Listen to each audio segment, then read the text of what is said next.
Recovery podcast is real life stories from everyday people recovering from substance or behavioural addictions. Please visit the website www.lifeinrecovery.co.uk for social media links and a range of books by your podcast host and author, Ren Coy. Hello and welcome to the Life in Recovery podcast, episode 37.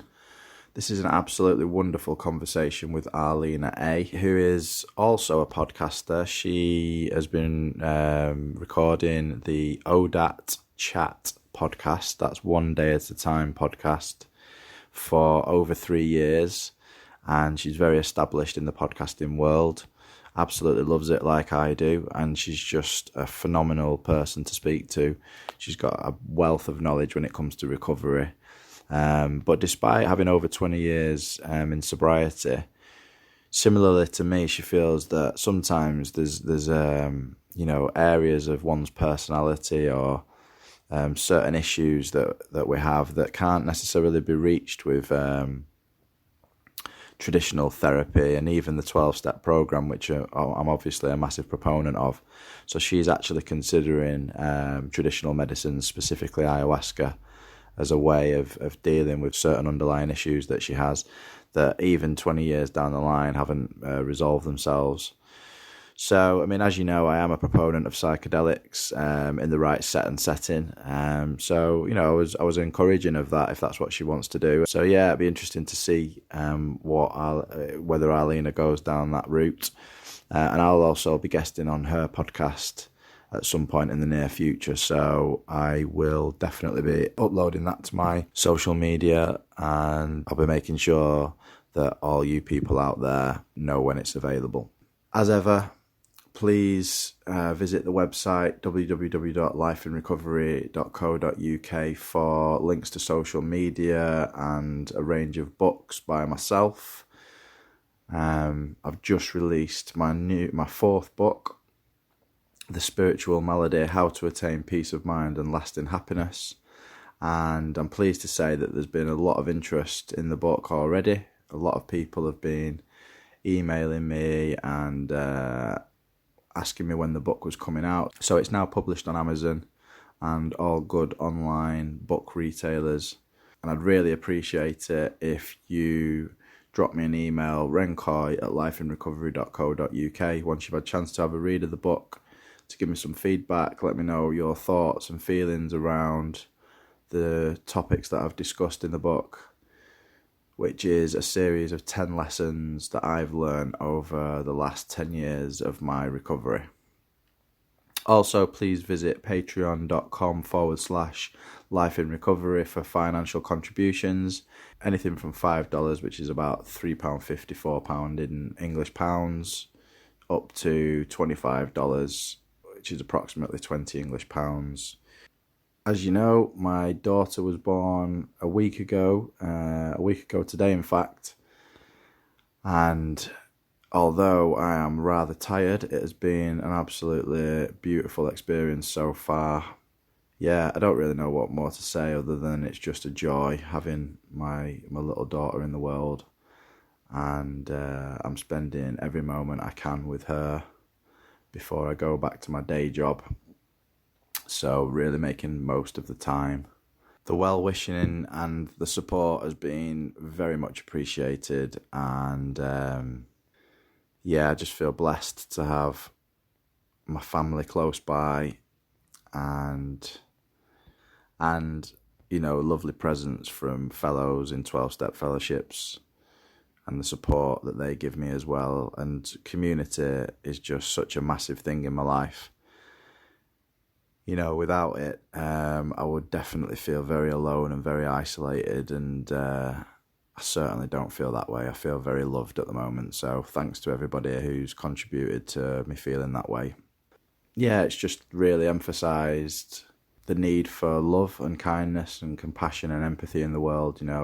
This unconditional love that I feel for my daughter, even though it's different, is no more powerful than the love that I feel for my stepchildren. It's just made me realise that we can all treat each other with love.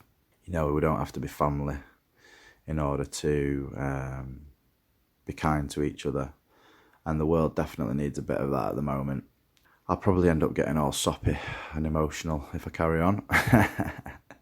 So without further ado, I give you Arlina A.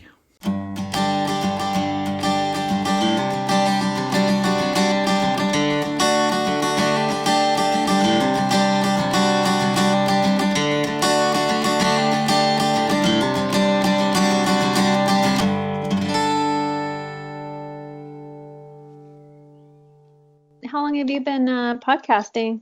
I've been podcasting since it's just been over a year now. September 2018 I started.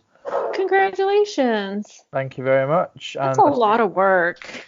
Yeah, it's good though. It's good fun, isn't it? Yeah, it is. I've been doing it just over 3 years. I had my anniversary on the 13th of this month, my third anniversary. So yeah, lots of amazing things I never could have predicted, to be honest. Brilliant. Like what exactly? Oh God, I have a story that'll make you cry. But so my second guest, her name was Katie, and Katie tells her story, and she had 3 kids, and due to her disease, she lost custody of her kids. Her sister had actually turned her into her, now ex-husband, and she lost custody of her children because of her drug use. Yeah. And, years go by, and Katie ends up getting sober. And so she's on my podcast talking about how she was grateful, actually, that had happened, because that allowed her to bottom out. She got help, and she was, stable in her recovery. Well, Katie, 2 years ago, got sick about 2 years after her 40th birthday. She got the flu. Yeah. And through a series of events, it became septic, and she died. Oh. And yeah, it was so tragic. And because she was at the top of her game, right? She was sober. She was just starting a new job. She had just turned 40. She had a stable relationship. Everything was going great, right? Yeah. And so she got sick. She passed away suddenly, and her sister was devastated. And her sister, I shared Katie's episode for those who hadn't listened to it yet in our community, and her sister heard it. And her sister reached out to me, and she was just in tears. She was like, I didn't know that Katie had forgiven me. Huh. And she had been carrying this guilt about turning her in that whole time. Yeah. And it wasn't until she heard the episode that she and her sister died that she realized Katie had not only forgiven her, but had been grateful that had happened. So, I mean, that's the kind of thing that, it brought Sierra such peace, knowing that, she felt so terribly guilty, especially after her sister died. Yeah. Because that was still the one thing in recovery that caused her so much heartache, was not being with her kids, because her kids are were in another city that was far away. Yeah. Oh, that's a beautiful story. I know, right? Isn't that amazing? And listen, you do this thing hoping it's going to help somebody, but you just can't ever really predict the ways that God is going to use your gifts and your talents, right? You just follow your heart, and who knows what's going to happen. Well, I had an experience of that the other day, actually. An old friend from the kind of clubbing scene when I used to be a DJ. She got in touch, and she just said, I've just listened to your podcast for the first time, and it's made me realise a lot of things about my life, and I'm going to go to my first AA meeting next week. Oh my God. Wow. Yeah, it was amazing. And I was like, absolutely blown away. She said, if I hadn't listened to your podcast, I never would have even considered it. Wow. So, wow. Yeah. That is so cool. I know. And that's the thing. Like I've always said, if it just helps one person, then I'll be happy. But there's so many people now that are contacting me and, and saying that they're enjoying listening to it and they're getting lots from it. And then there's people like that have actually decided to do something about their issues and stuff. So yeah, that was all I ever wanted from it, really. So it's been amazing. This year alone has been absolutely fantastic. And I've kind of like ramped up the number of podcasts I'm doing now as well. I've done about 6 in the past 3 or 4 weeks, and Oh my goodness. yeah, just trying to get. I mean, I've got a baby due in March, so Oh, so I'm trying to get. congratulations. Thank you. Yeah, I'm trying to cram in as many as I can now, so that month when I'm off work, that I can just like upload them and I don't have to actually do any work. Yeah, for sure. Are you using Libsyn? No, what's that? Oh, it's a podcast hosting platform. Oh no, sorry, I use Buzzsprout. Oh, okay. Yeah. Yeah. I've heard of that. How do you like it? Yeah, it's good. I mean, it was, to be honest with you, I think I Googled it when I first started doing the podcast, and it was the first thing that came up, and I just kind of started using that, and that was, it's been fine. Yeah. I've kept it really simple, really. I've just, because Buzzsprout just uploads them to all the different, like iTunes and Castbox and all the rest of them on Google. I just do it that way. So it's been really easy. Is it the same with, what's it called? Lapson, did you say? It's called Libsyn. It's a short for Liberated Syndication. Okay. Yeah, and it's got a one publish feature similar to what you're referring to. So you just upload it to one place and it goes out to a multitude of places. The top two traffic generating sources are YouTube and Facebook. Yes. But it also goes out to a multitude of, obviously Twitter. And if I wanted to, LinkedIn. I'm not there yet. I'm not ready to put my, I still have a day job. I'm still working full time as an account executive for a network security company. Oh, cool. So don't really want to tell them I'm a former drug addict. So they don't know about the podcast.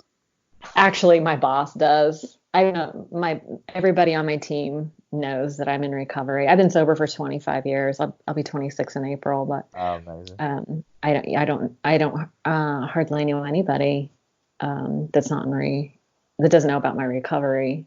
Yeah. Anybody significant in my life. I'm pretty open, but it's not the kind of thing I really want to blast on LinkedIn. No, it's not. I mean, I'm very lucky because I work in the field, so I'm the manager of the homeless team for Birmingham's drug and alcohol service. Oh, so okay. I can be very open at work about my recovery, and that's an asset.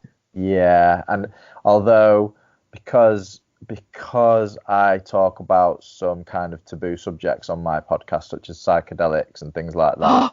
Oh my God, it is so up in my face right now. We just watched that. Listen, so MAPS is something that was originated in the UK. Is that right? I think it's Canada, isn't it? Wasn't it Canada originally, MAPS? Oh, I'm sorry. I got distracted. Was it Canada originally, MAPS? Possibly. Yeah. I think so. Yeah, I mean the study now of psychedelics in kind of mental health is massive, isn't it? Especially across the States and Canada. It's not really filtered over to the UK yet, but there's definitely kind of rumblings of it potentially coming over here. But I've been quite vocal about it because even though I've been in recovery for 10 years now, but 2 years ago I did my first ayahuasca retreat. Oh, you did? Where did you do it? Yeah, over in Mallorca. It was the Shipibo tribe from Peru came over to Mallorca and did a weekend. So I went over there and I experienced the healing properties of ayahuasca, and it was absolutely life-changing experience, if I'm honest. And I kind of, it's a difficult one because obviously within the 12-step fellowships I don't talk about it. But then everybody knows that I have a podcast, and everybody knows who I am, even though I do it under a pseudonym. Oh, you do? Yeah, I just kind of like decided to keep my kind of like my normal life and my podcast separate. But everybody knows obviously that it's me, so it's it's kind of one of them where I'm talking openly about something that's quite taboo within 12-step fellowships. Yeah. with an alcoholics, yeah, because it's about abstinence. But what's interesting is that, I mean, number one, it's like nobody else's business what you do. A friend of mine that also has another podcast that's widely, he's got like 2 million downloads. He just did it. He just got back. So we were actually going to chat about his experience. But Netflix has a series. Gwyneth Paltrow had her team. She has a company called Goop. Yeah. And she had her team go do a mushroom ceremony in Jamaica, I think it was. But my friend just got back from Costa Rica and he did the ayahuasca ceremony. But like Tim Ferriss on the Tim Ferriss podcast, it must have been like 3 years ago. I heard him interview these two guys who are treating people with chronic, severe addiction and depression. And these are people that are heroin addicts and people who are suicidal. And they come out of the experience, healed. I hate to say it, but I don't know why I hate to say it, but you know what I mean? It's like they come away with the knowledge and the healing that they needed to let go of the addiction and the depression. Yeah. Yeah. So, Well, I mean, interestingly, when I went and did my ayahuasca experience, I didn't actually go with the intention of letting go of my addictions, which in hindsight, I kind of wish I had done, because everything that I went to deal with, which was my relationship issues with kind of my partner and family members, they were resolved. wow. And if I ever do it again, then I would definitely go with the intention of going straight to the heart, the root of my addictions, because for me, I believe that it's all trauma based. Yeah, for sure. It's really strange actually, because I don't know what your take on it is, but you have kind of like, you have one kind of faction of people that believe that it's all genetic and it's it's like this they call it the allergy, don't they? The allergy for alcohol, which I don't subscribe to. And then you have another faction of people who think it's all environmental, it's emotional and mental health issues. And I'm just like right bang in the middle. I believe that it's both environmental and genetic. It's both, yeah. But I believe that the genetic part of it is not like anything different that somebody has that's unique, that sets them apart from like normal inverted commas people. I just believe that it's the brain, the pathways in the brain have formed in such a way, and the dopamine reward system in the brain is also kind of like misfiring and a little bit defected. And I think that's what it is that we that makes us kind of different to people who don't become addicted. And if you don't have the underlying trauma, I don't believe you will become addicted. That's the way I see it. And but that's not true for everyone. No, well, I don't know whether it is or whether it isn't. I'm not sure. That's kind of like, that's where I'm unsure at the moment. What's your take on it? Well, so my thinking is that that's why recovery and healing and stuff can be so tricky, is because there are really I agree with the trauma. Like people who experience trauma are way more likely to become addicted. But I have met many people who had like brilliant childhoods that, had gotten in a car accident and started taking opiates and then became severely addicted. Yeah. A buddy of mine did great all through school and had a great childhood and was a soccer player. He tried, I think it was some kind of methamphetamines once, and it was over for him. And he was strung out on heroin for 20 years. Yeah. So there is this scenario, there is a person to fit every scenario, basically.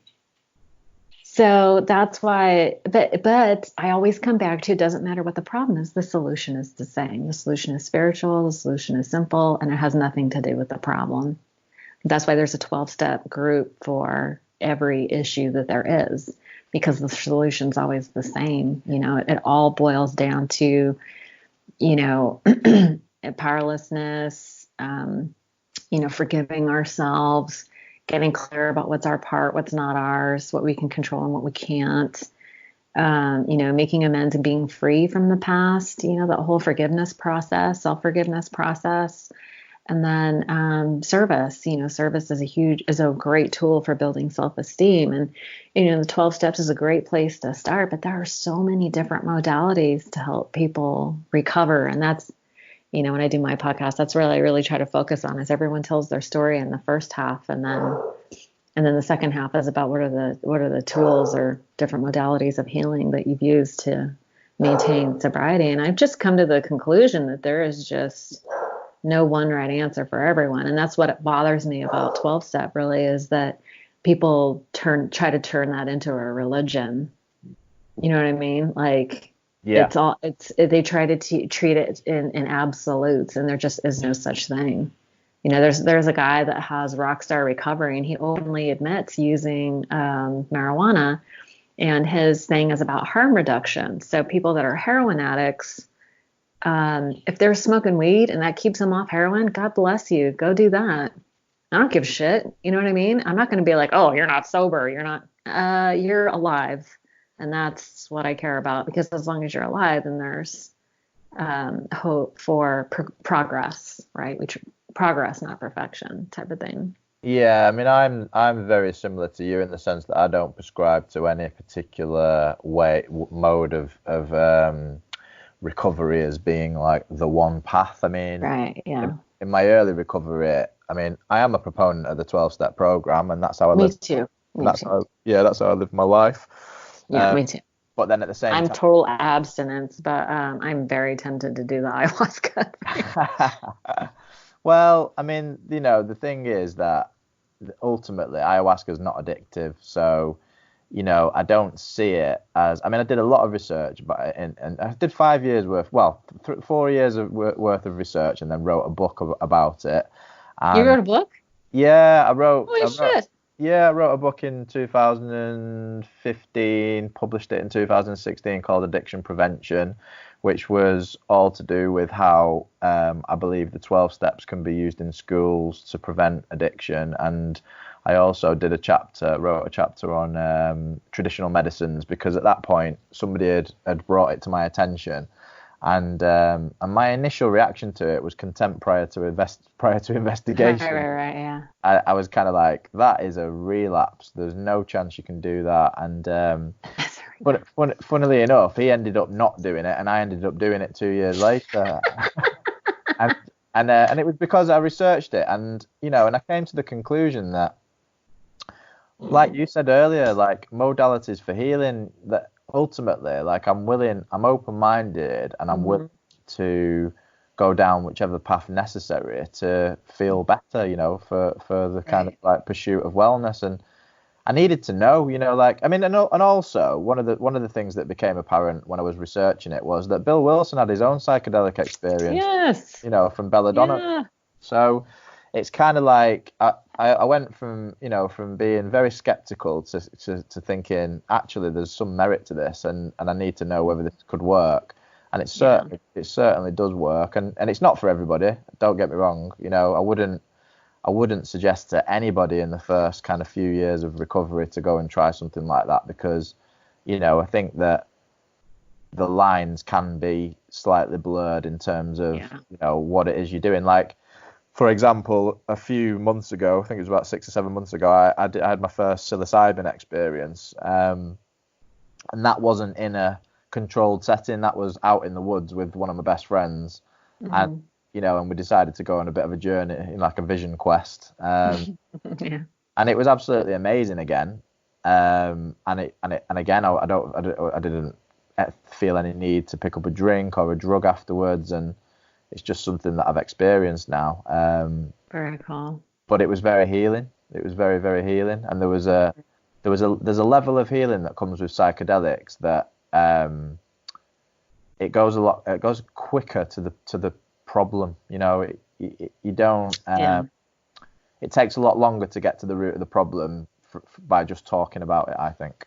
Yeah, for sure. Interestingly enough, my husband, when he was 18 years old, was on mushrooms, And he had the type of experience that Bill Wilson talked about, like the blinding light or some crazy spiritual experience. And he's been sober 31 years. Wow.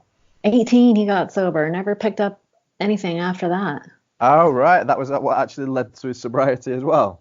Yeah, crazy, right? So now all this research is coming up about psilocybin and ayahuasca and all this stuff. And he's like, did I just have a crazy acid trip? Is that why I'm sober?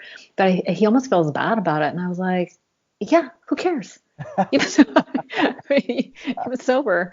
That's what matters. Yeah. And you've helped, and he's, an amazing person, and he's, helped lots of people, and he's a very, charismatic person, and he's helped a lot of people. So it doesn't discount your experience just because you were on drugs. I mean, it was the same that Bill Wilson had. So more power to you. So, but I'm very tempted. I've been sober a long time, but I've been bumping up against the same fucking issue for probably 12 years, and I just can't seem to get around it.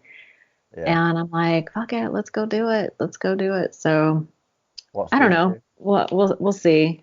I don't know if he's game, but I'm very tempted.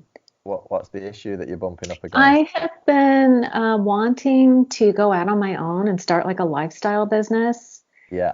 And around recovery and healing and all that stuff. I don't want to go to school for 10 years and become a therapist or whatever, but I have been obsessed with recovery and healing and all these different modalities for a very long time. I've been helping a lot of women. So I started Sober Life School, and I just threw up a page that online. It's a coaching offer. It's a breakthrough session using some of the different modalities that I've pieced together over the years that I find super helpful. Yeah. And then I'm building out what I'm calling it's a self-esteem course. There's a gap between when someone starts contemplating their addiction to when they can really fully surrender and accept the solution. For me, it was like a 2-year gap where I had to really do that self-examination, but also, the barrier to entry in Alcoholics Anonymous is that you have to admit you're an alcoholic. And for a lot of people, that's a tough pill to swallow. The barrier to entry is very high. Mm.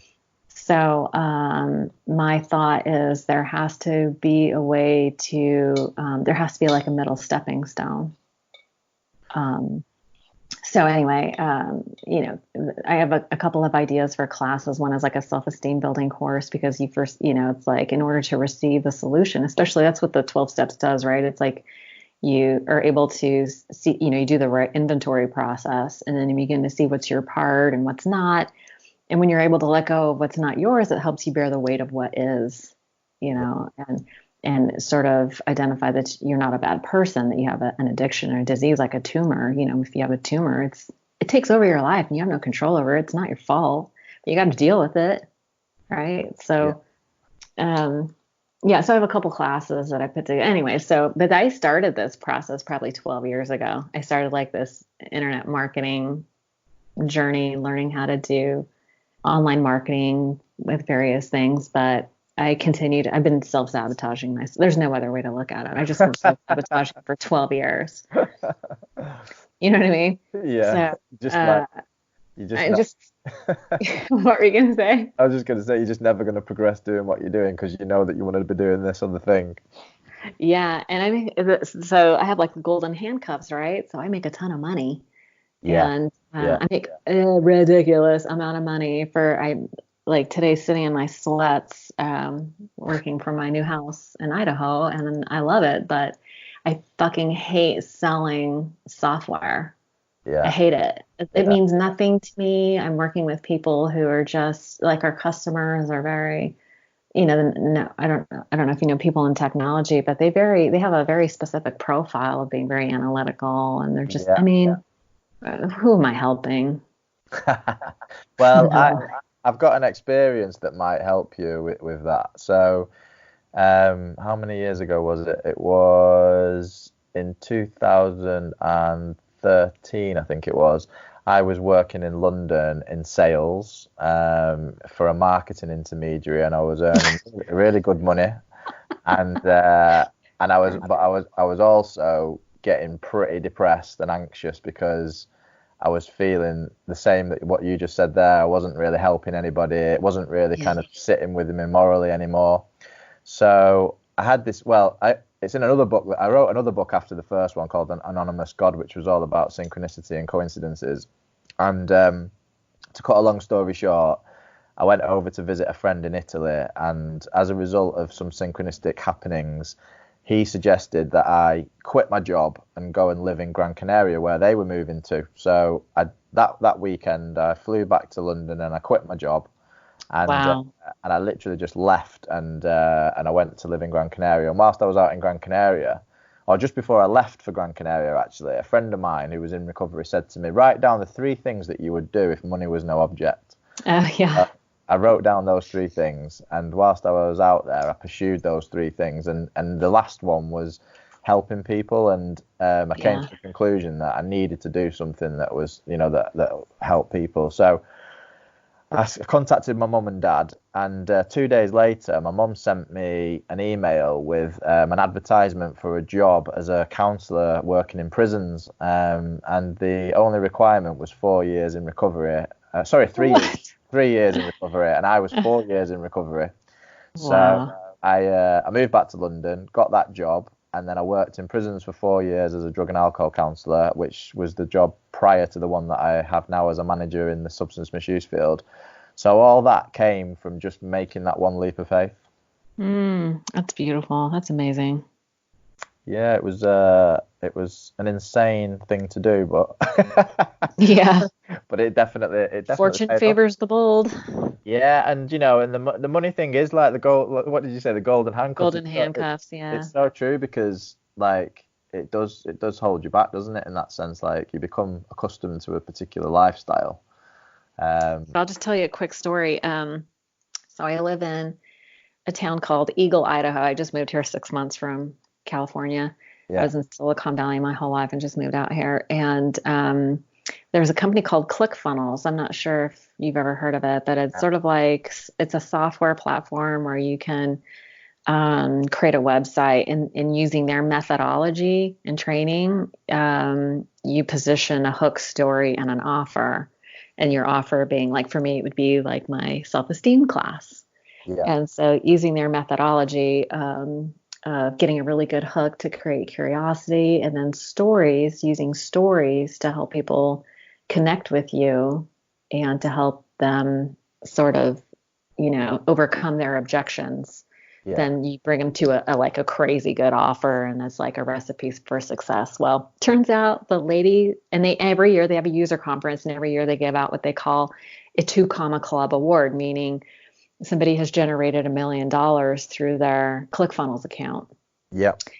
Turns out the lady across the street from me has 2 of them. Right? And then, I don't know if you've ever heard of Annie Grace. She wrote a book called This Naked Mind, and she's sort of addressing the sober curious crowd. Well, I was watching their user conference video, all these people winning their 2 Comma Club award, and Annie Grace walked across the stage, and I had interviewed her on my podcast. I reached out to her and I was like, holy crap, I just saw that video with you on it, the ClickFunnels and the 2. She's like, oh yeah, I highly recommend it. I was like, oh my God. So I signed up for it, and that's what I'm using. Like, if you go to my website, the Sober Life School, you'll see that I start out with a free class, Sobriety Reset, and it's for women. And so they join my free class, and I have about 400 women in my group right now. And then, so I'm going to start positioning the coaching and the self-esteem course as the next step. Cool. Sounds really good. Yeah. So that's what I'm hoping to do, but I still feel like there's this, and listen, I've been doing trainings online for 12 years. So it's like, what is your why? And I've done everything that you can think of, and I'm still like locked in my little thing. We'll see. I feel hopeful. Maybe I'll go do this ayahuasca thing, and maybe it'll give you the final push. Yeah, finally unlock whatever's holding me back. That's been my overarching question, of what's holding me back. Yeah, this leads me perfectly into asking you the question about your actual life. You know, how did you get to the place where you're in recovery, and also, you know, how did your ODAT chat podcast develop along the way? Oh, those are good questions. Yeah, if you want to start with sort of how we got here. Yeah. So yeah, I started drinking and using at a really young age. I remember my first drink was probably about 10. And that's probably a conservative estimate. I think I may have even been a little bit younger, but my parents had divorced, and I have an older sister that's a couple years older than me. She and I were left home alone, and my mom had gone out. My mom, by the way, is like the straightest person on the planet, but you know, she wasn't like abandoning us kids. I think I was about 10. My sister was about 12, and she had gone out for the evening. And I thought it would be a great idea to drink some of the booze that was in a bottle, a dusty old bottle under the cabinet. Nobody ever drank in our house, so I think somebody must have left it there from like a Christmas party or something. And I was like, I know, this will be super fun. I'll just drink some of this alcohol. And I remember that first drink, you know, it hit my lips and it burned my mouth and it burned all the way down. But once it hit bottom, it like this warmth spread through my whole body. And I didn't realize how bad I felt until I felt really good. It was like the stark contrast in the two feelings was so profound that I mean, it just changed me forever, to be honest. And I'd like to say that I chased that feeling until I got sober, but recently I changed that because I realized that, you know what, even in recovery, it's easy to chase those good feelings in a variety of different ways, right? So we're a group of people who like to have a good time. So yeah, so. But Can I just ask a question on that as well? Sure, Like, yeah. you know what you just said there is very pertinent to what I'm kind of writing about and talking about a lot at the moment, which is essentially, you know, the spiritual malady really underlying the addiction and what, you know, my sponsor always refers to as the isms. Mm-hmm. You know, like your experience, obviously you've been sober a lot longer than I have. What's your experience of that? As in, you know, as time's gone by, have you just learned to kind of cope with the isms, or have you found other coping mechanisms, or like how would you explain that? Yeah, and that's, you know, you're really hitting the core of the issue, right? It's there was an old timer in our group who used to say the solution is simple, the solution is spiritual, and the solution has nothing to do with the problem because you know, all the diseases, I just blanket the whole thing under addiction, right? Alcoholism, drug addiction, all that stuff. It's just all addiction. But the purpose of addiction is to distract you from what it is that you don't want to feel. And what I didn't want to feel was, you know, kind of garden variety issues. You know, I didn't feel good about who I was. I had some sexual abuse as a little girl, and I grew up in the church, and there was I was living a double life as like a little kid, like these things were happening to me, and I was going to church, and I was you know, I don't know what if you have what your experience with church is, but the message I got was about perfection, trying to live up to this impossible standard, and just feeling like I failed miserably. And at some point, I decided if I couldn't be good, I was just going to be good at being bad. And I was. You got a degree in badness. Right. A PhD in BS, I suppose. But I just hated who I was, to be perfectly honest. And I did not have any coping mechanisms.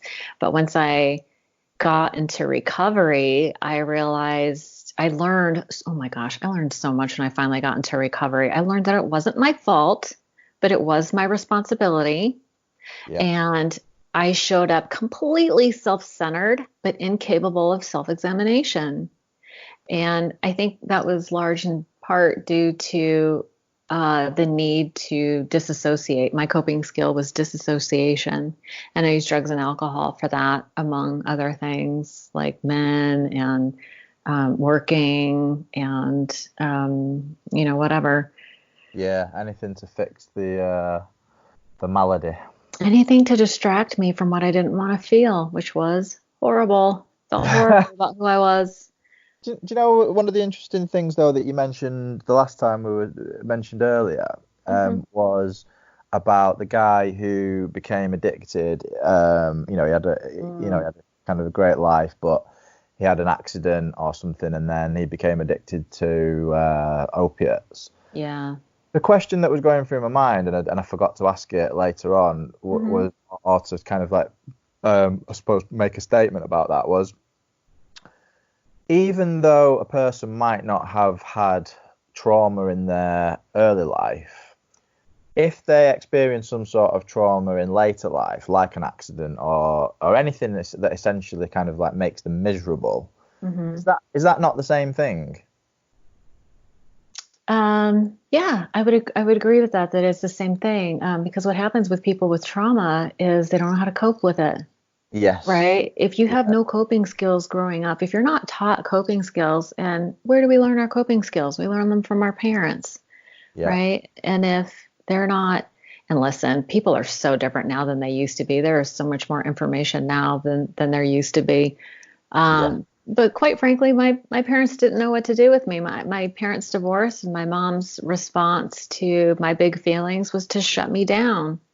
And so I learned to stuff my feelings. But even somebody that has a reasonably happy childhood, if they experience trauma in some kind of way, if they've never had to exercise that muscle of coping with big feelings, a lot of people don't know how to handle it, and they turn to drugs and alcohol or other things to try to disassociate from what they don't want to feel.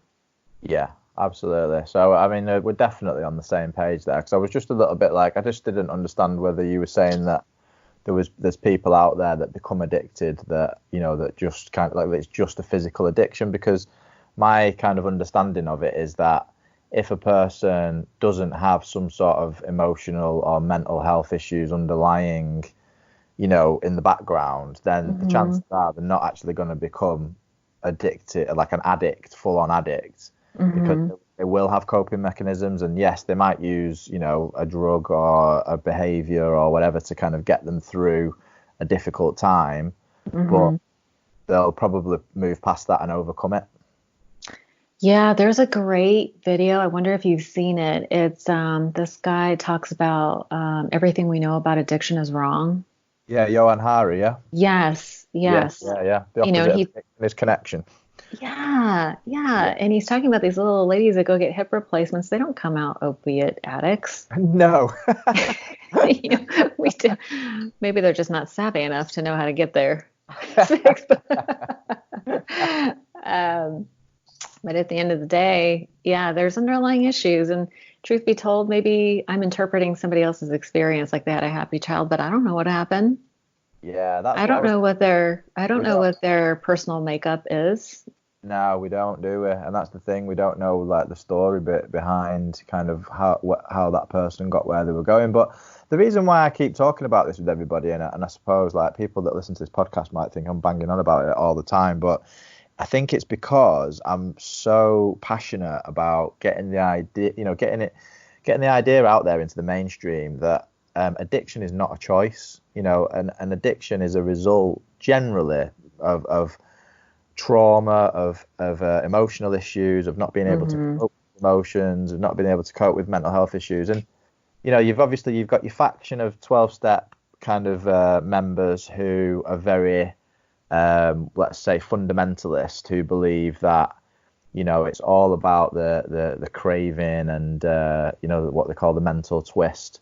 And then you've got other people like myself who kind of talk more about the emotional side of it. And I because I think that I found it a bit misleading when I first came into, well, not when I first came into 12-step fellowships, because I just kind of took it on face value, and I didn't really kind of do any investigating into it. I didn't really question what I was being told. But as the years went by, and like the craving, for example, the allergy, for example, the allergy to alcohol, well, that doesn't make sense to me, because I don't have an allergy to heroin. I don't have an allergy to cocaine. I don't have an allergy to ecstasy. I don't have an allergy to sex. I don't have an allergy to gambling. That is just, in my mind, is a to do with the reward system in the brain.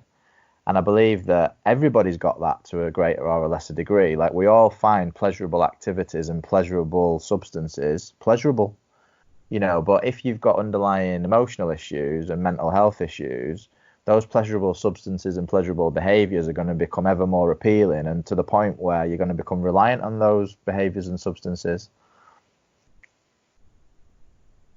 Yeah, I definitely agree. But there is a difference with some people. Like, when I take a drink, I just don't process alcohol like other people do. You know what I mean? Yeah, I think a lot of it's kind of semantics, isn't it? Because the way I would describe that is, I would say that I've developed an intolerance for alcohol. Sure. Yeah. And I don't know whether I had that right from the very, very beginning. Because I had my first drink at the age of I think it was about 11 or 12. And I wasn't a full-on alcoholic right from the very beginning. It gave me that feeling that you just described. It kind of lit me up, from the inside like a pilot light. And it made me feel confident and all that kind of stuff. But I didn't have another drink then for about 3 or 4 years.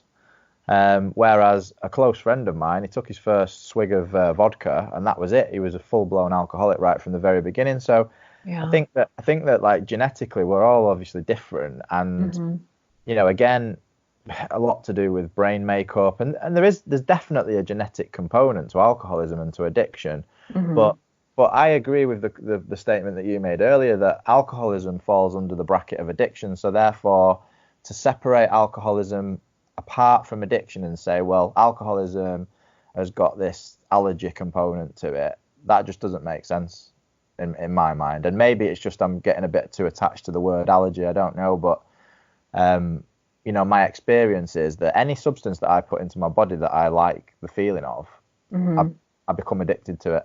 It just so happens that with alcohol, it completely changes my mind as well. Yeah, definitely. So I've got less control as soon as alcohol enters my system. It's been a long time since I've had a drink, so yeah. Thankfully I can't remember it that well, but I do know that when alcohol goes into my body, my mind's impaired almost immediately. Absolutely, yeah. And at the end of the day, I understand like the need to try to want to understand it and have information to share with the community. But the truth be told is that you will find a person to fit every scenario. Yeah. You know what I mean? So, and statistics are a funny thing. If it happens to you, it's 100%. Yeah. You know what I mean? So, we can split hairs over whether it's an allergy or why some people, why not others. At the end of the day, it doesn't matter, because that's not the problem. The problem is all the underlying issues, right? Because once you have it, I don't care what it is, like whatever your thing is that's making your life unmanageable. The question is, then what? Then so what? What are you going to do?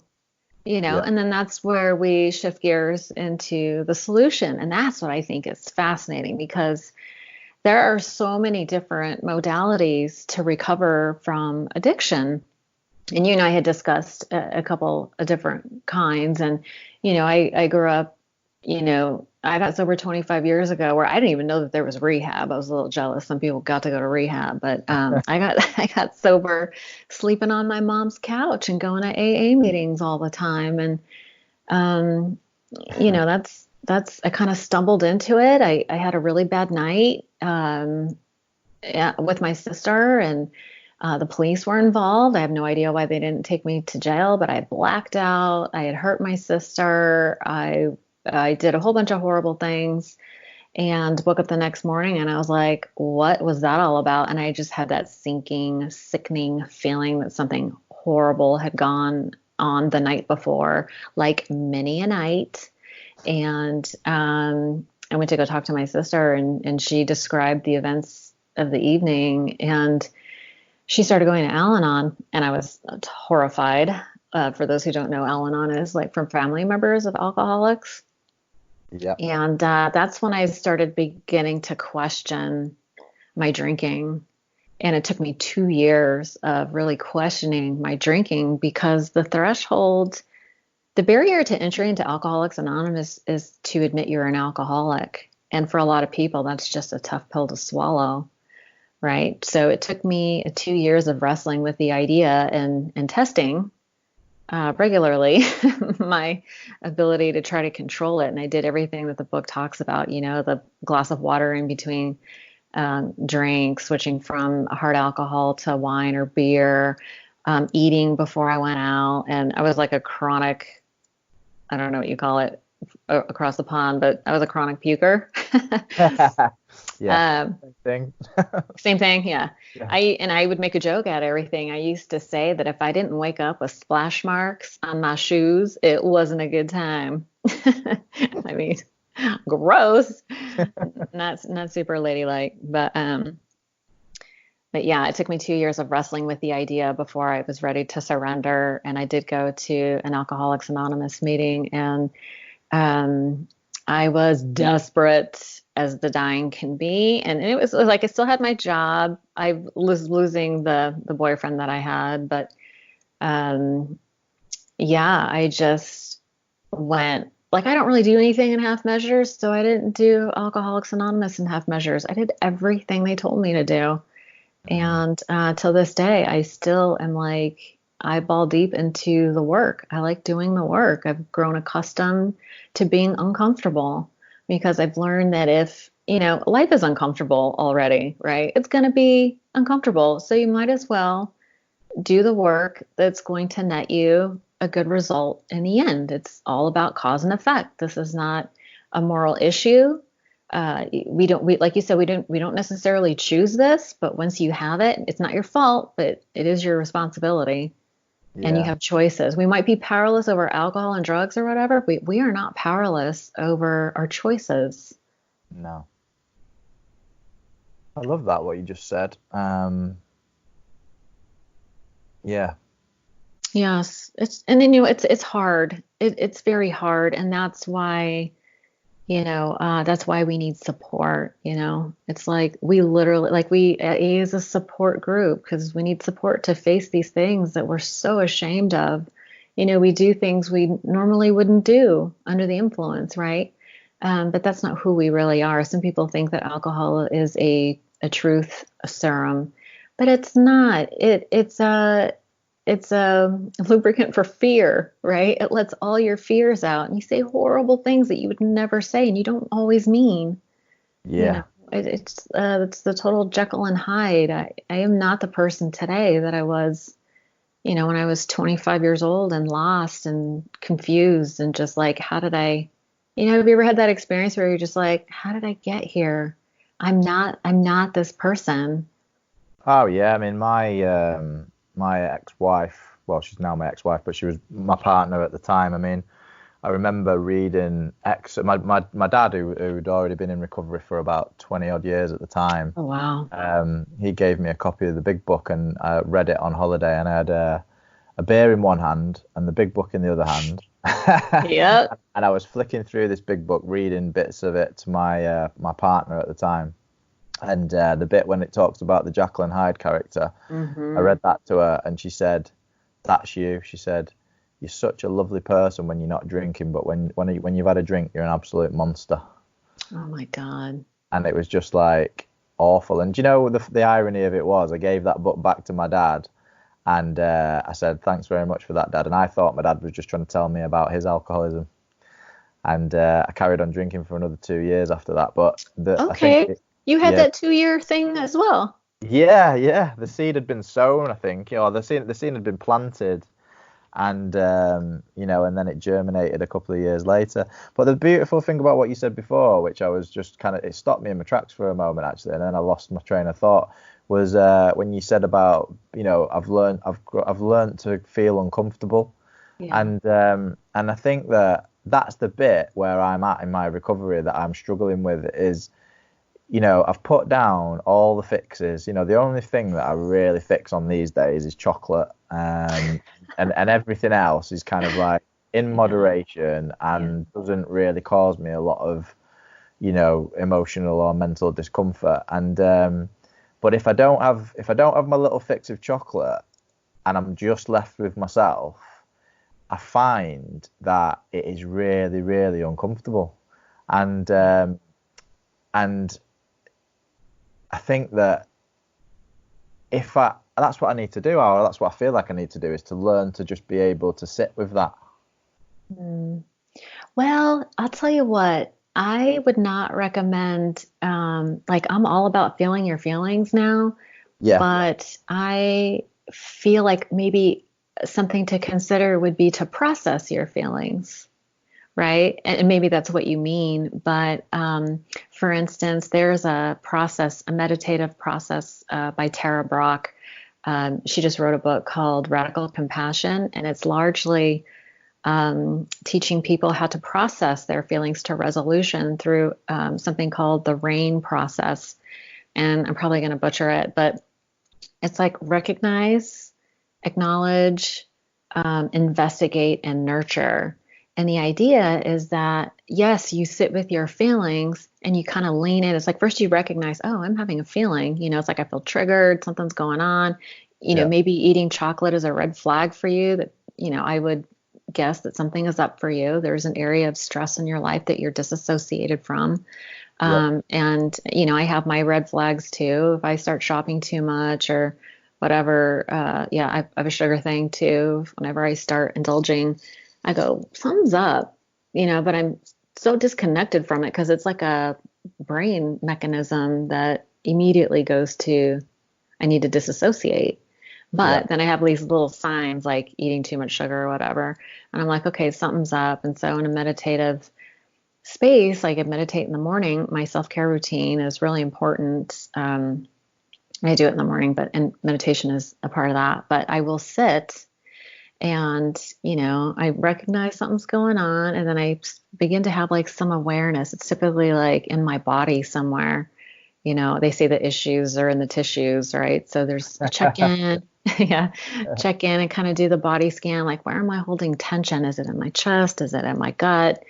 Do I have unresolved resentment? What's going on? And then it's the investigate, where it's like, well, what's this about? What is the feeling? Can I name it? And just naming it is huge, right? So you name the feeling. I'm angry. I'm anxious. I feel depressed. I'm sad.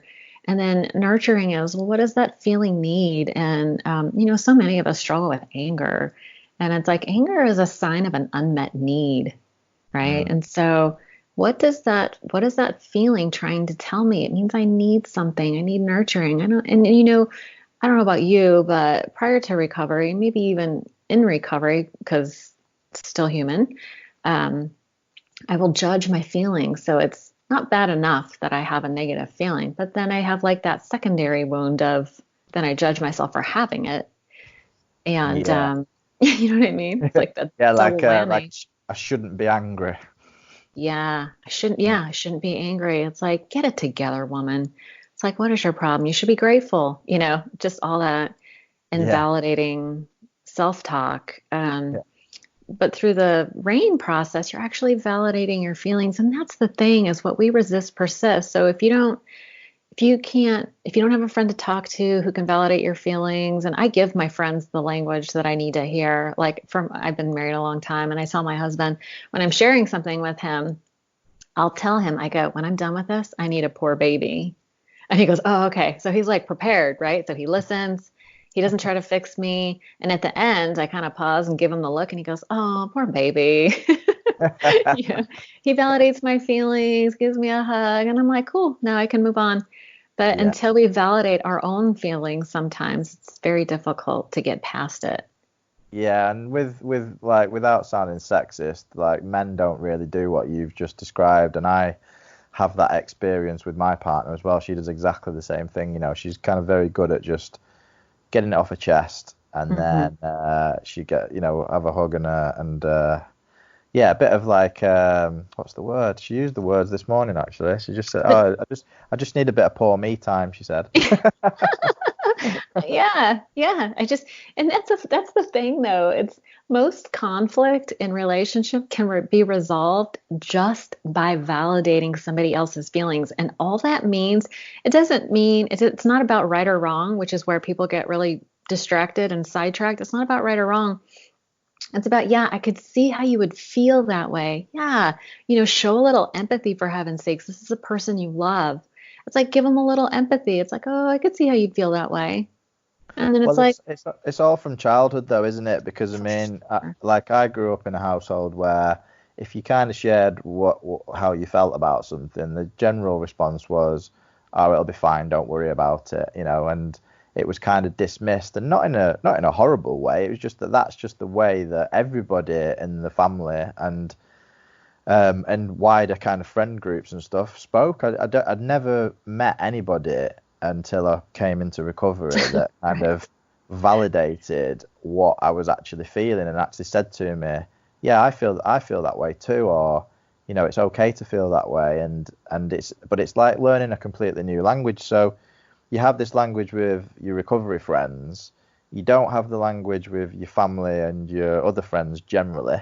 Hmm. Um, and then you definitely don't have that conversation with yourself because you've not learned to, well, I can only speak for myself. I've not learned to do that yet, and that's kind of like where I am learning now. I mean, what Hmm. you just said before about the kind of the meditative process. I mean, I do the same as you. I meditate every morning and I Hmm. meditate every night before I go to bed, and I've kind of learned a formal practice, the Vipassana practice, and Oh, okay. you know, that's something that's really, really helped. But Oh, for I think sure. I haven't gone to that kind of final frontier yet of self validation. Yeah, it's really, gosh, I don't know what's going on with me in my current process. I just feel like like for me personally, things are kind of gelling in a certain way. Like I kind of come full circle where I'm like, wow, I'm back to the idea that self-love is what really matters, Mm. right? And I'm obsessed with this book by Kamal Ravikant, and it's called "Love Yourself Like Your Life Depends on It." And he goes through this process of first it's self-forgiveness, which is huge because you can't really. I have a group of women that I work with, and I try to give them it's a private Facebook group for women, and I tried to give them this challenge, this self-love challenge, because I heard this book and I was like, oh my God, that's amazing. And I gave them this challenge of self. Do you know they couldn't do it? They Really? largely could not do it. And it was mostly because they're so full of self hatred because they still feel guilty. There's so Yeah. much mom guilt, woman guilt, just whatever. Okay. It's like And is we've been in this recovery. Did sorry, I was just going to say, and is this kind of like normies in inverted commas, or is this people that have Oh suffered no, with it? these are women in recovery. Yeah. Okay. Yeah, yeah, Yeah, yeah. the ODAT chat has a private women's group, and then I also host this class. It's a free class for women called Sobriety Reset. And so through Sobriety Reset, we do the 12 steps. We do a step a week. It's a free online class or whatever, but they end up in the Facebook group, and I give them challenges. But it was so interesting that and I realized, oh, there's a missing step. They first need to forgive themselves, Mm. because so many people still feel guilty. Like you were saying, that the addiction is not a choice. That's like saying people choose cancer or a tumor. Like that shit will take over your whole life. And it's not you. Maybe you smoked a cigarette once in your life or whatever. But it's not your fault, right? And we are so ingrained to think that we need to take control of our environment. We need to take control of our life. And the truth of the matter is, we have very little control, right? The Yeah. only thing we really have control over is ourselves. And even then, if you have all these emotional issues, you don't have control over that either until you're given some tools. I've got a whole chapter dedicated to that in my new book. When do you plan to publish your book? March. So It's coming up. Yeah, I'm just literally putting the final touches to it. Okay, you'll have to come on my podcast when you're ready to publish. Yeah, I would love to. That'd be awesome. Yeah, but I mean I've just written a whole kind of section about that. What you've just been talking about there, the self-forgiveness piece. Yeah, got to forgive yourself first, and then you can learn to love yourself. And once you learn to love yourself, well, then that changes. It's like it changes your outward expression, right? It's like we think that we're at the cause of life, or we think we're at the effect of life. Before I got sober, I thought the world was out to get me.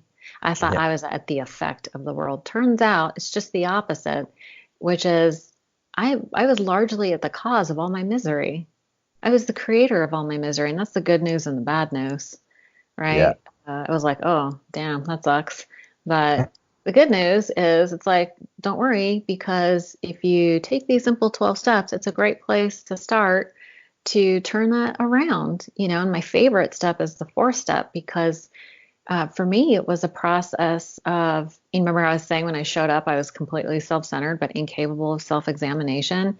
It's like the 4th step was the solution to that. I was able to do some self-examination. I was able to let go of what wasn't mine so I could bear the weight of what was. Yes, definitely. You know what I mean?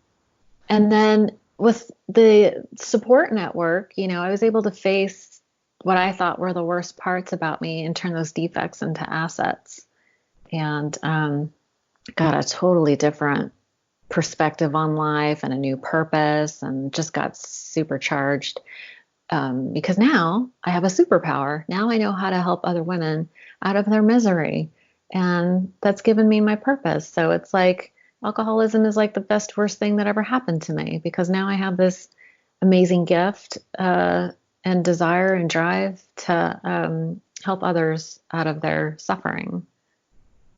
Yeah, and I believe wholeheartedly that it could be universally applied. I don't think that this is something that is just, limited to addiction. I mean, if we're taking the the stance that what we were talking about earlier, that the spiritual malady is at the root of all suffering, then it only makes sense to me that is on a gradient, and kind of like your addict is at the opposite end of the gradient, and your non-addict is at the other end. But most people are in the middle, aren't they? Not in the middle. Sorry, most people are somewhere along the gradient, and therefore the steps could be universally applied to anybody's emotional issues, because ultimately, like you said, you just turn in the microscope inward, aren't you? And it's a process of self-analysis so that you can clear away the wreckage of the past and then create new foundations upon which to build a more purposeful and meaningful life. Purposeful and meaningful life. That is it. That is really it. And it can be applied to everything. And I knew it's so funny when people first get sober, everyone's like, oh my God, everybody needs to know this. Yeah, everybody needs to know this because nobody's taught these basic coping skills. No. That whole idea of personal responsibility, that we're at the cause, not the effect. We're not taught about cause and effect, and we're not taught how to manage our emotions. It's like, we can overcome with emotions, and then it clouds our perspective, and then we can't see clearly. That's kind of why you need a sponsor or a spiritual advisor, somebody that can be objective about the situation, because when we're emotional, we can't see the situation, then we make bad decisions, right? Yeah. We make bad choices. We make up stories about what happened. Like we interpret situations that in a way that harms us, because we're looking through this lens of fear. And, and that's what I really loved about the 12 steps and this whole journey of recovery. It's a change in perspective. It takes the emotion out of it, gets down to causes and conditions. We get to the root, and then we start. I thought, it's interesting. I've always been like an obsessive learner. But I thought I could think my way into right living. I thought self-knowledge was the key. But the truth of the matter is that availed me nothing. I had to start changing my behavior. And once I started changing, but I didn't know what to do. That was the kicker. It's like, if I had known better, I would have done better, but I just didn't know what else to do, which is why it's so nice to have a support system, because people can go, hey, why don't you try this? Or have you thought about trying that? And it's like, oh my God, it never occurred to me to, like they say, when you get into the rooms and you're resentful at someone at work or whatever, they're like, hey, how about you pray for them? I'm like, what? Are you high? I'm not going to pray for them. But it's amazing how sending love out to somebody softens your own heart, because it's like whatever you send out, you get back tenfold. Yep. I've That's had lots of experience of that. Don't we all? Yeah. It's I mean, that's the reason why I'm of the mind that it should be taught in schools, this stuff. It's that was what the first book I wrote, Addiction Prevention, that was the premise of the book, was that I believe that the 12-step program could be taught in schools in a way that would enable young people to to be able to deal with their emotions and the mind, and just generally live a life that is more oriented towards helping others, as obviously, which is what we learn in the fellowships. And I had this epiphany that that the meaning of life for me is to live a life of meaning. Yeah, that's funny. That's a funny way to put it, but yeah, that's it. Be of service, help somebody else. That's where the meaning comes from, though, right? It's not being self-centered and trying to figure out what's going to make me happy. Happiness is a byproduct of trying to make other people happy, and that's why people get so confused. It's like, oh, what's going to make me happy? But that's very typical. They say, I read in this book, have you ever heard of the Course in Miracles? Yeah, of course, yeah. So the Course in Miracles talks about how the thinking of man is 180 degrees away from the thinking of God, and that's I found that to be true. Like, all my best ideas were the exact opposite of what actually ended up healing me, and it's just kind of funny, it ends up that the solution is to be kind to others, and then we receive it back tenfold. Yeah, and it's like you said, it's a program of action, isn't it? I mean, you can be the most intelligent person in the world, and you can take all this stuff on board, but if you don't actually put it into action, then nothing changes. Nothing changes. Yeah. So you came into recovery, and when was that? Did you say 23 or 25 years ago? I got sober April 23rd, 94. So a little over 25 years ago. Awesome. Yeah. And I got lucky. And apart from the things that we've talked about in terms of the program, what changed in your life? Oh my goodness, everything. I mean, everything. I mean, I really didn't have any friends left to speak of, and I got sober and gained this amazing community of people that were just dedicated to, being of service. And that was one of the huge things about recovery, was that we do a lot of service, and it's because it's the quickest way to build your self-esteem, when you do esteemable acts, right? And that's, we're a group of people desperate to overcome the things that we've done, right? And try to make things right.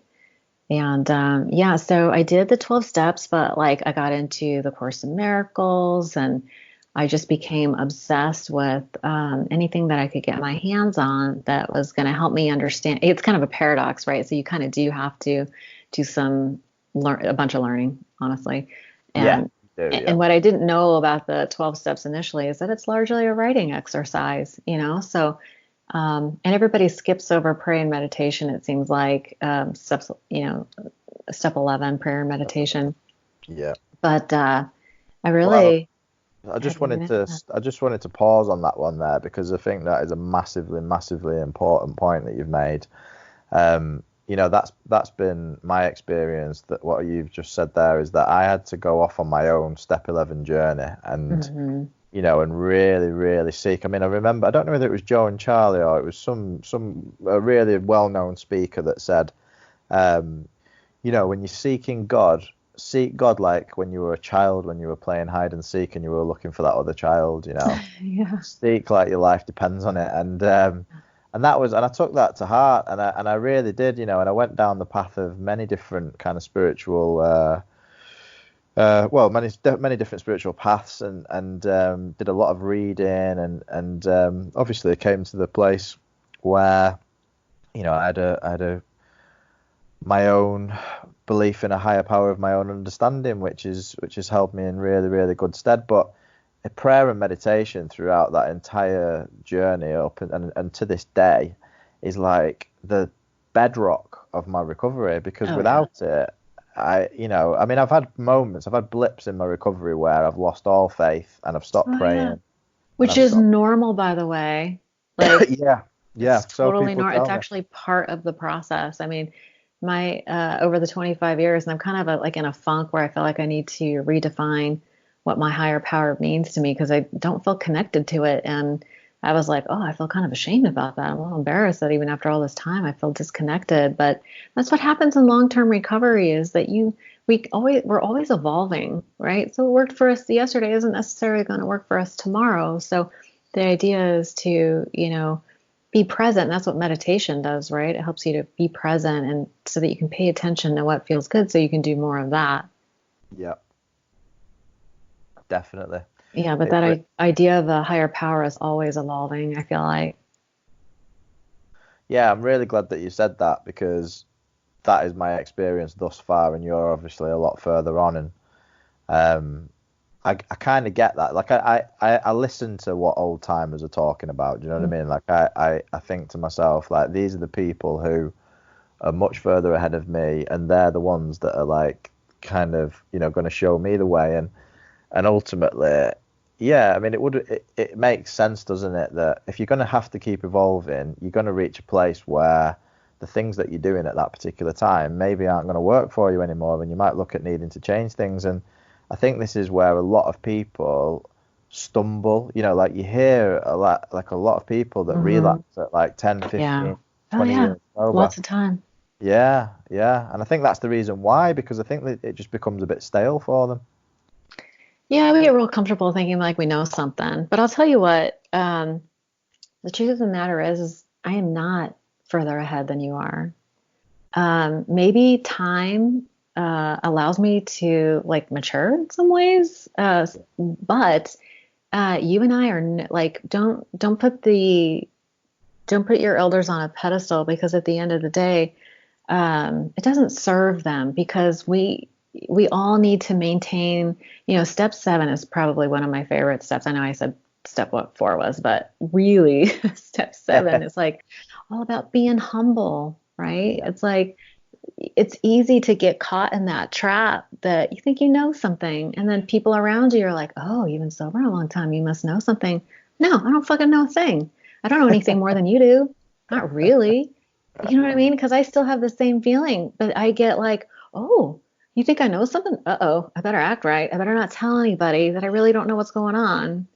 You know what I mean? When I turned 20, my predominant feeling was shame. I'm like, I cannot believe I'm not better yet. You know what I mean? And so the illusion that time gives you something better than what you have, it's not true. It's not true, because I still wrestle with humility. I still don't like to have bad feelings. And sometimes I'm lulled into this thing where I'm it's this shameful thought that's oh, I've been practicing this stuff for so long. How come I'm still having this negative feeling? It's hello, I'm still human. You know what I mean? That's not going to change. I'm still going to have negative feelings. This is the bit where gurus and people that are supposedly enlightened. This is the bit where that's where I get a little bit confused, because I just think to myself, is that just bullshit? Are we being? I'll finish your thought, but I have something to say. Say again. I was going to say finish your thought, but so let me just clarify. So there is value in having long-term sobriety, and the value typically is that I have a personal history of experiences. Like, I know what my red flags are because I've had them so many times, right? I have hit my head against the same damn wall so many times. I can see it coming now.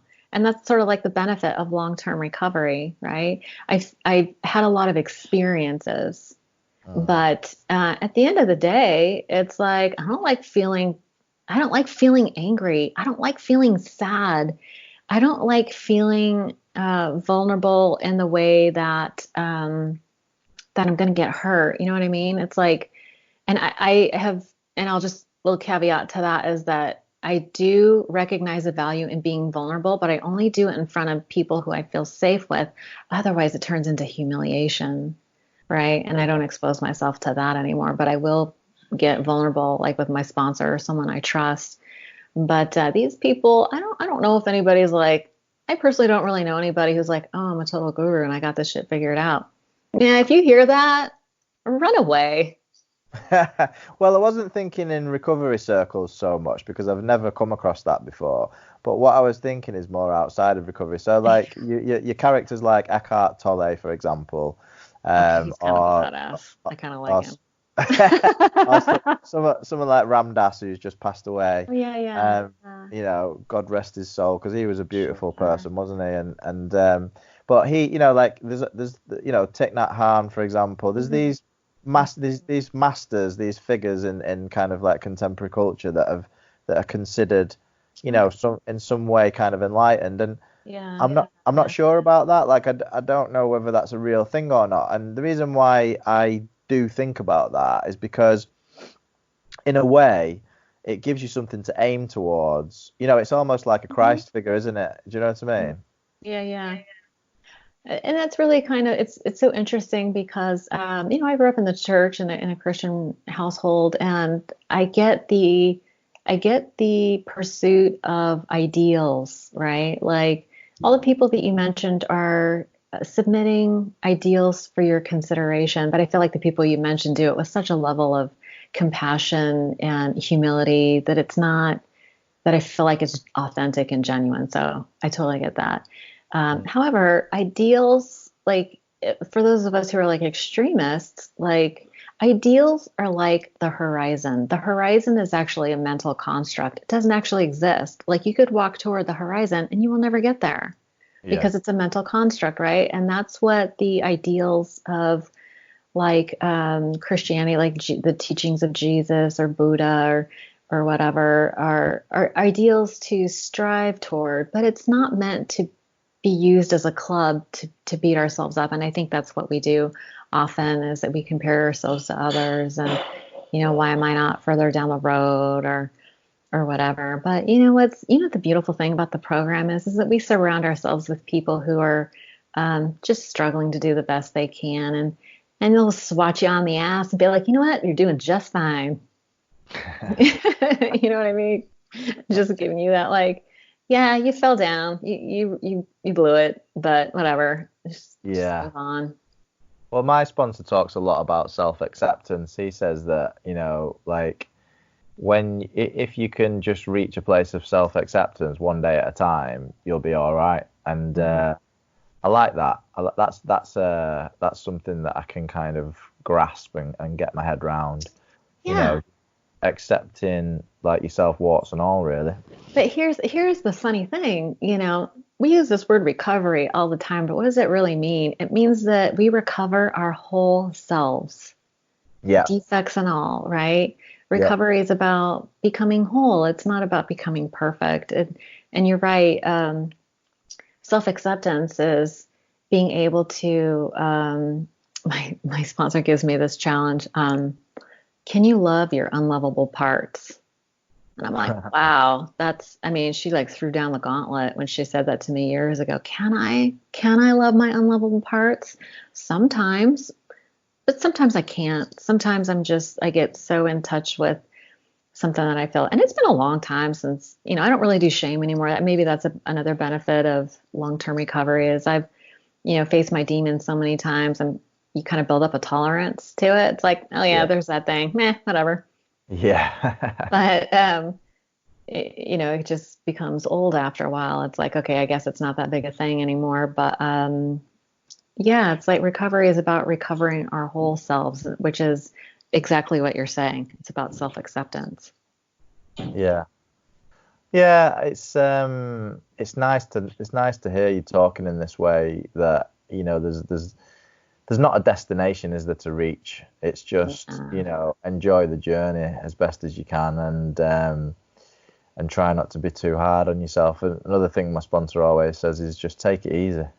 Yeah. So just take it easy, Easy does it. And I know that sounds so cliche, but it's so funny when it's like we're like in a trance or something, but when we first start getting into recovery, and like these things don't mean anything because we don't have any, we're so callous and disassociated from our own feelings. But it's so funny how all those little sayings like suddenly like will smack you upside the face. It's like, take it easy. It's like, oh, yeah, I just need to relax. I almost feel like if you could condense the whole thing about recovery into one word, it would be relax.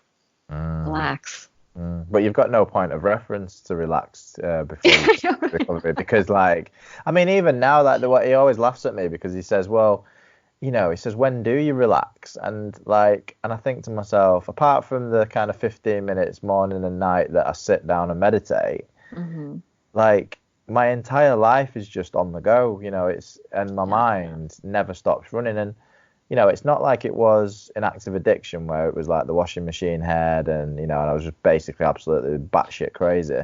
But it still is like, it's like I've got my 9-to-5 job, which I work hard at. I've got my family. I've got my dog that I need to walk. I've got my podcast. I've got my book that I'm writing. It's like there's always something that's kind of like in my mind churning around. And it's like, I need to write that down, or I need to record this, or it's like just relax. And it's actually really, really difficult to put everything down, all like put the phone down, put the laptop down, switch off the TV, and not do anything. Yeah, that's right. I'm in the same boat. I almost exactly everything that you just said: meetings, podcasts, got book writing, all that. It's very difficult for me to be still. And I think largely it's, obviously I don't want to feel my feelings if they're not happy, but I also feel like it's almost it's like I found my purpose and I feel driven to live my purpose. So, I will listen. I can binge watch Netflix with the best of them. Yes. But yeah, it's like, have you watched Messiah on Netflix yet? I have not. Should I? Oh, you've got to check that out. Yes. I absolutely will. It's about the second coming. It's really well done. I really enjoyed it. I will totally check. I'm all out of. I just finished Cheer, which was amazing. Yeah, I've not heard of that. Oh my gosh, yeah, it's on Netflix. It's totally mindless, but it's not. And I'll just say this one little thing about it because it's totally not relevant to anything that we're discussing, other than it's about the pursuit of excellence. Okay. And it's about, for me, like the narrative arc was about pursuit of excellence, and how this woman in the middle of Texas in a tiny little town in the middle of nowhere has risen to the national stage where she's now like, and it's just like the pursuit of excellence. That's for me. I was like, okay, because, people like you and I who are driven and trying to, be helpful or useful, or, it's like we want to live, like we have illusions of grandeur, maybe, I don't know, but it's really astonishing when you are living your purpose and you give it everything you have, the amazing things that can come of it. And I don't know about you, but I want to milk everything out of this life that I possibly can. Well, my mantra in life used to be sleep when you're dead. Yes, me too, all the time. So that really ties in. And actually, I mean, the way that I can relate that is, so I used to be a DJ for probably about 10 years in total. And when I first started DJing, I was about 16, 17, and I got this first set of turntables, and I taught myself how to mix. And then I moved away to university. I won a DJ competition, and then I won a residency in a club, and then I just kind of built my name up over about 4 or 5 years, and I kind of built it up. It was like I was like an underground DJ. I wasn't like a big name DJ or anything like that. I still had a part-time job, but I built it up to the point where, so I've been doing it. I must have been doing it about 7 or 8 years, something like that. And if I'd have carried on going, I was, everybody that I DJ'd with at that time kept going and made it and ended up as being professional DJs, and most of them are still DJing today. And I stopped because my family were saying to me, look, you're not making any money, you need to get a real job. Like, this is kind of like quite childish now, like all that kind of stuff. And I gave up on my dream. And in hindsight, I mean, the way things have worked out, I think, given that I was an addict at the time, an active addict at the time, it probably wouldn't have been great anyway if I'd have carried on DJing. So I don't regret the fact that I gave it up, but it taught me a very valuable lesson, because people, like I heard this adage in recovery that it takes 10 years to become an overnight success. Oh yeah. Yeah. And given that I'd given it up, I was like, oh my God, so close. But so now in recovery, when I do something like this podcast, for example, I give it 100%, and I think about it in terms of the long game now. It's not something that I'm just going to kind of like do as a flash in the pan and then I'll give it up in a couple of years. I'll just keep doing this, and I'll keep investing more time, more money, more of myself into it. And that is what I believe kind of creates something really, really good. Yeah, absolutely.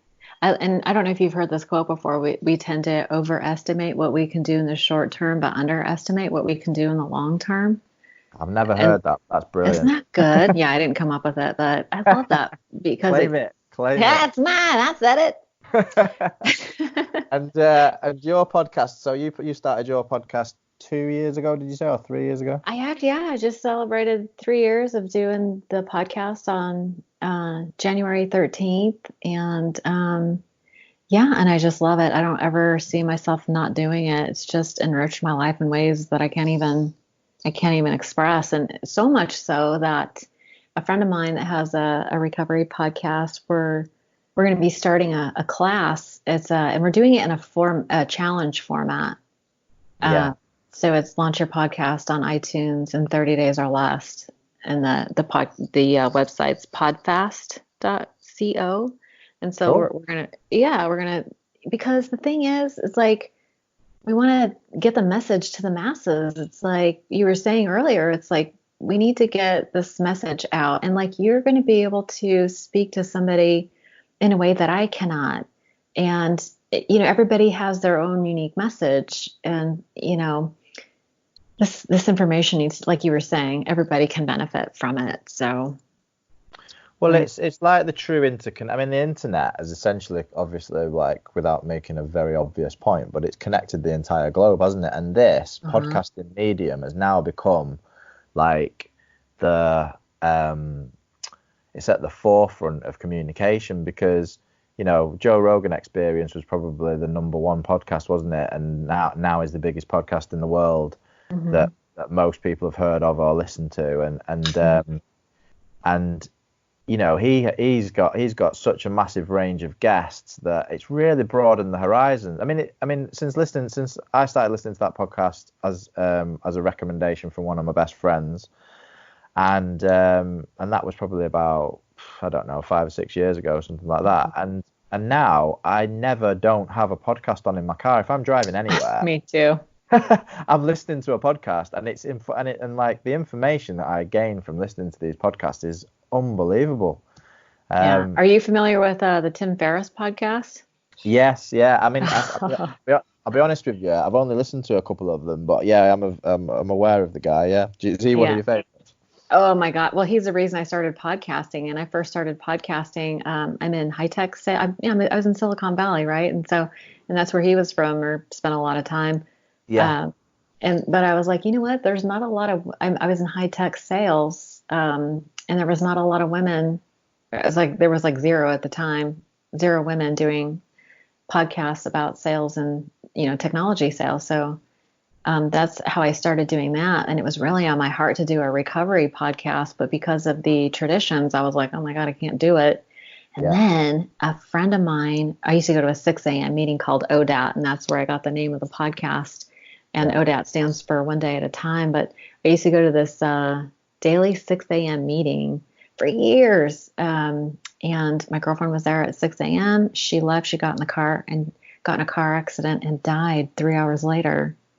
And she and I were about the same age. And I was like, death has a way of clarifying things.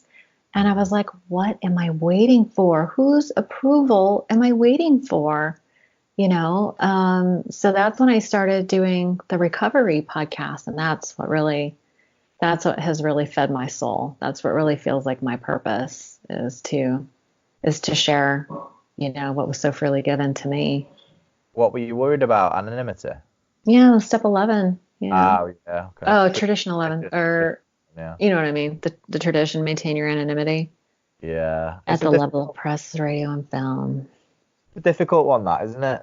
It's a difficult one. And because I've actually had this conversation a couple of times on the podcast around anonymity, and it was the reason why I used a pseudonym myself. But I've kind of battled that a little bit recently. There's a part of me that kind of questions that and says, why don't you just kind of, be bold and upfront about it? And I don't know. Here's the funny thing. I was not anonymous about my alcoholism. Everybody saw that. So why should I be ashamed that I'm trying to live clean? Like, where is the shame in that? No, there isn't. I completely agree with you. I mean, I understand the reason why it was implemented initially. It was because yes. Yeah, because if somebody of a high stature, for example, was to then relapse and they'd been talking about recovery, then they were worried, weren't they? The early recovering alcoholics were worried that would send a negative message to the world, really, that this doesn't work.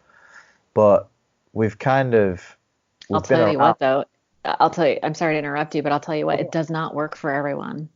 It's like a little spoiler alert. It does not work for everyone. No, it doesn't. There is no one thing that works for everyone.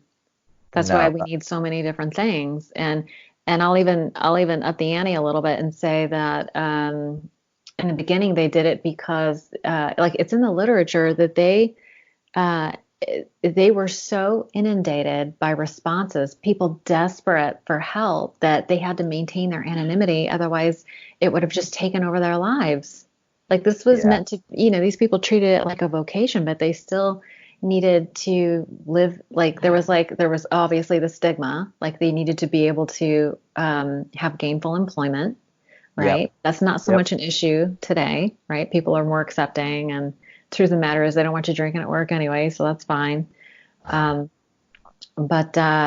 it was largely because they just couldn't deal with the overwhelming requests for help. That's where the anonymity came from, those two things. But gainful employment, and there's plenty of help out there now. So I feel like we've outlived the usefulness of the strictness of the anonymity. And I'll even say one step further to say that there is a part of the 12-step community that fosters shame instead of resolves it. Because if we're meant to be secretive and ashamed and don't tell anybody, there's all these undertones of, keep somebody's anonymity. I get it. There needs to be a safe place, but at the same time, we have to just acknowledge the truth. We're fostering a little bit of shame. And it's not to say that there isn't a place for shame, but it's, when people are dying because they don't know what the solution is, I have a problem with that. Yeah, I mean, I know I just downloaded a bunch of stuff on you, but anyway. No, I mean, I pretty much agree with everything that you've just said, and the only kind of exception to that I can think of is that the implications of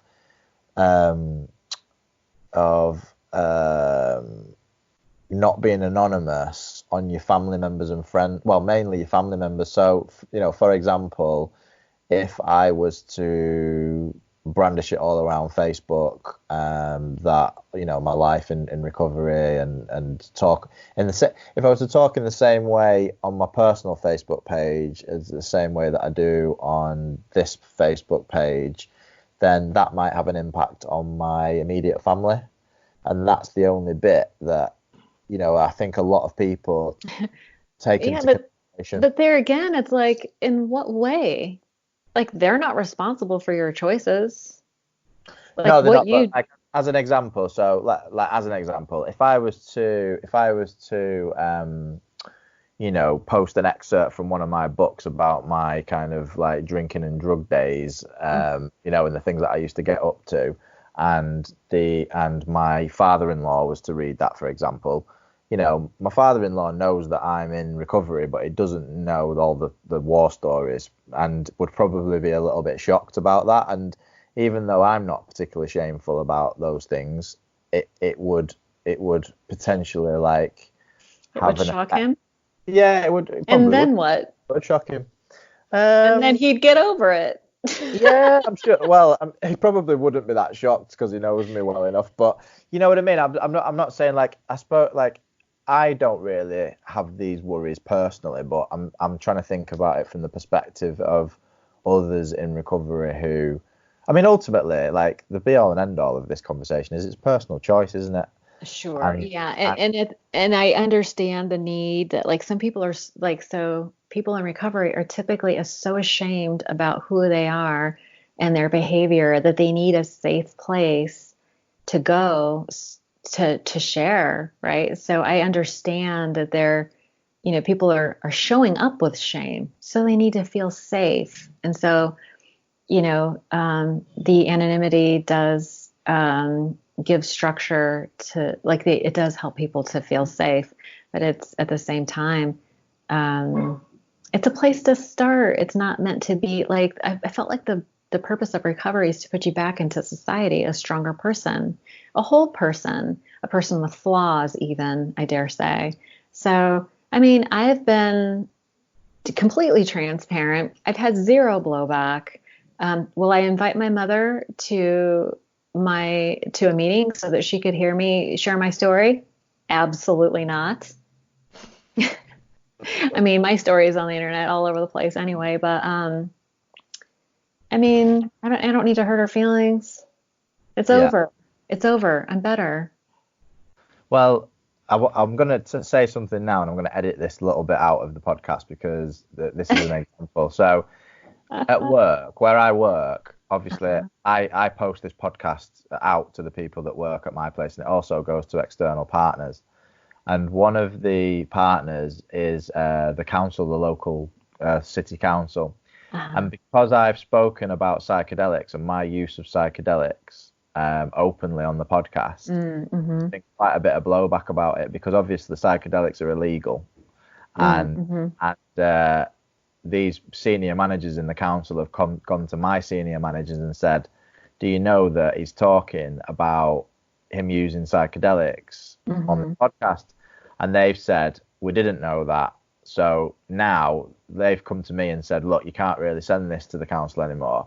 And I've said, and I'm glad that it's not under my name, because if it was under my name, obviously there'd be no getting away from it whatsoever. But if the worst came to the worst and it ever affected my job, I could say, well, that's not me. Yeah. But I will, yeah, no, and that's fair. But you're talking about something that is not widely accepted. Like, you're talking about something that's kind of outside. It's still new. Yeah. Right. Yeah. But addiction and recovery has been around for what, 70, 80 years now? Yes, it has. Yeah. Well, I mean, so to get back on track, Sure. Back into the podcast, what's your opinion around kind of the future for Alcoholics Anonymous 12-step fellowships? Do you believe that they should continue as they are in the form that they're in, or do you think that they should evolve? That's a great question, and this is just my personal opinion. I don't have a crystal ball or anything, but typically, everything evolves. right? So I think people treat Alcoholics Anonymous and the traditions and the steps as sacred, and I'm all for it. I want other people to have what I had. It worked for me, but it is evolving. For instance, I don't know if it's the same over there as it is here, but for instance, the court system is sending everybody to Alcoholics Anonymous, maybe people who don't belong there, or maybe who should go to more of a specialized, the violent offenders, the domestic violence, maybe they should have special programs for them. And yes, they need to treat their drug and alcohol issues as well. But you got a lot of women showing up broken to these meetings, and I've seen a lot of terrible things that that happen to women because they're being thrown in the mix with people who don't really belong there. So that's something that's evolving, and it's the whole treatment centers have had a big impact on 12-step meetings, treatment centers, rehabs, there's SLEs. So, and social media and all that stuff has had an influence. So we can't help but change to respond to our changing outside world. But I think the fundamentals will probably stay the same for the most part. But the exciting thing about the recovery world in general is that I am aware that there are lots of different ideas, harm reduction, if that's a thing. There's abstinence and then there's harm reduction. And I do feel like there is a place for both. And there's a lot of 12-step purists who are like, weed, if you're doing weed or Suboxone or whatever it is that people need to do, then you're not sober. And I'm like, you know what, people, let's remember why we're here. We're trying to save lives. And if someone is smoking weed instead of doing heroin or meth, God bless them. Will they evolve? That's up to them. It's none of your business. But we need, 500,000 people died in the last 10 years to opiate addiction. At some point, we have to stop pulling people out of the river and talk about why they're falling in the first place. And well, it's all back to the coping mechanisms again, isn't it? I mean, at the end of the day, like if a person comes into recovery and they put down the alcohol and the illicit substances, and then they carry on smoking, they drink coffee 15 cups a day, they eat loads of chocolate, they go shopping every 5 minutes, they're still using something to help them get through the day. So I agree. I think that the term, well, is it I think the term recovery is not particularly well defined, really. And I agree. An abstinence, I get it. I mean, don't get me wrong, like, I do consider myself an alcoholic, and abstinence from alcohol is my primary objective. Mm-hmm. But then at the same time, I'm kind of much more open-minded on alternative like therapies. And me too. That's how I got into the psychedelics. And so, it is. It's quite a massive grey area at the moment, especially in the States with the legalization of cannabis. I imagine. Right. Yeah. That's created many, many blurred lines. Yeah, I am very clear. That was my drug of choice. So I am very clear that I'm not doing that. There are certain things I'm very clear on. I'm not doing that. Yeah, I don't need to. Yeah. I don't need to do that. And what about what does life in recovery mean to you? Well, really, it's really become a way of life for me. It's given my life purpose and meaning, and it's a way to evolve. And it's the best worst thing that ever happened to me. It's like if I didn't have like a near-death experience the way I did, then I may not have this beautiful life that I have. I mean, I've been, sober 25 years. I met my husband in recovery when I was like 5 months sober, and I know that that's not typically recommended, but I'm special. Especially different. I'm terminally unique. Yes. Yeah. But we've been together for, 25 years. I have a 19-year-old and a 16-year-old that have never seen us loaded. And we have a beautiful home and I have a good career. And, my life is working. And I feel like, I'm just getting started at 51, like good things are ahead. It's very exciting times. And I'm just grateful to be a part of it. Brilliant. And what would you say if you had one piece of advice to give to anybody who's suffering or considering, coming into recovery? What would you say? Oh, that's such a good question. It's such a, get comfortable being uncomfortable, do the work. It's not your fault, but it is your responsibility. I like that. That's your mantra, isn't it? I don't know. Is it? You've said it quite a few times and it's I just read very, Laura McCowan's book, We Are the Luckiest, and she said it. So whose book? Laura McCowan. Laura McCowan. Okay. She wrote a book called We Are the Luckiest. Yeah. Brilliant. So good. Is that a recovery book? Yeah, it's her recovery memoir. Oh, cool. She's an excellent writer and just speaks the truth in such a raw, authentic way that I think I was like, I wish I would have written that book, but I'm not in touch with that kind of pain. Like it's 25 years later, right? I'm not in touch with that kind of pain, but as she was describing things, I was like, oh yeah, me too. Totally. Yeah. So I'm glad it's available. I'm glad somebody did it. And that's the other thing is I don't need to do everything. I'll just do my part. That's all. Yeah. You just continue doing your awesome podcast and thank you. Another great work that you do. Yeah, back at you. Let me know when you're done with your book and I'll have you on mine. 100%. That would be awesome. Well, thank you very, very much for today. And thank you for such an amazing conversation. You're so well thought out, and I love the work that you're doing. I have a soft spot in my heart I know how hard it is to do podcasts and stuff. So good on you for fighting the good fight. Thank you very much. The pleasure is all mine. All right. Well, listen, you have a great day and let me know when you're ready to come on my podcast. Yeah, wonderful. Definitely will.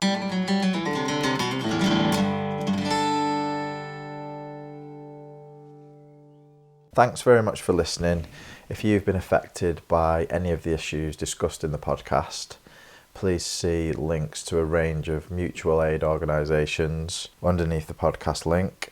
And please don't forget to subscribe and give us a 5-star rating. And you can also support the podcast now via Patreon at www.patreon.com/life in recovery. And you can donate anything you like, really. A couple of pound, £10 a month, whatever you feel that the podcast is worth to you. Is it worth a cup of coffee?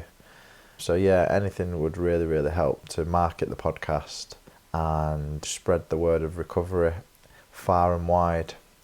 Please visit www.lifeinrecovery.co.uk for my books and social media links. And if you'd like to get in touch, email me rencoy@lifeinrecovery.co.uk. Peace and love, and goodbye for now.